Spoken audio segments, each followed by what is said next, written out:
स्वर्गीय राजीव जी की के दिन हम सब यहाँ उपस्थित हुए हैं।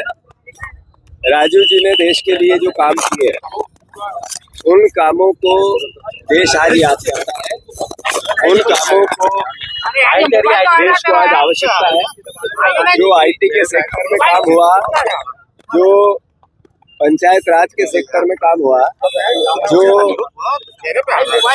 निर्वाचन में छोटे कम उम्र के 18 साल के लोगों को वोट देने के अधिकार और स्वायत्त संस्थाएं जितने भी उनको ताकतवर बनाने का काम हुआ, टीएन शेषन उसी दौर के निर्वाचन अधिकारी थे, मुख्य निर्वाचन अधिकारी थे।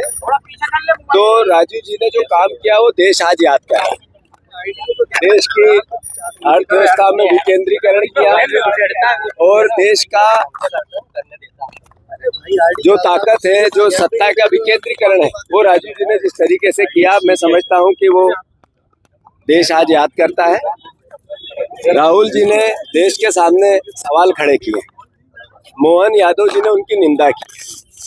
मैं मोहन यादव जी से बहुत हम्बल और विनम्र तरीके से पूछना चाहता हूं कि देश की अर्थव्यवस्था डूब गई, देश सबसे बड़ा बेरोजगार हो गया, देश में सरकार अब ट्रम्प चलाता है,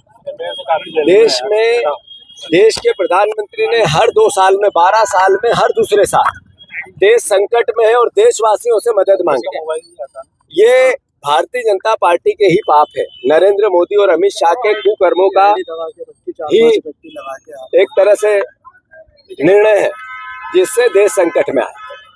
जब हमारे अड़ोस पड़ोस के देश पेट्रोलियम पदार्थ हमसे सस्ते बेचते हैं और हम महंगे बेचते हैं, दोषी पाकिस्तान तो नहीं हो सकता, हमारी देश की सरकार है, कांग्रेस भी नहीं हो सकती, नरेंद्र मोदी है।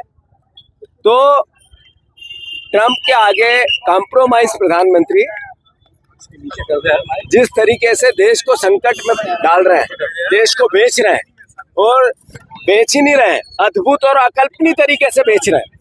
ये देशवासियों के घर पे इसका असर आने लगा, हर घर में इसका असर आने लगा। आपके घर पे आता है, हमारे घर पे आता है, बीजेपी के कार्यकर्ताओं के घरों पे भी आता है। और इसका केवल एक ही कारण है कि देश में नफरत भरा वातावरण बनाकर वोट लेना और फिर देश को लूटना। मध्य प्रदेश में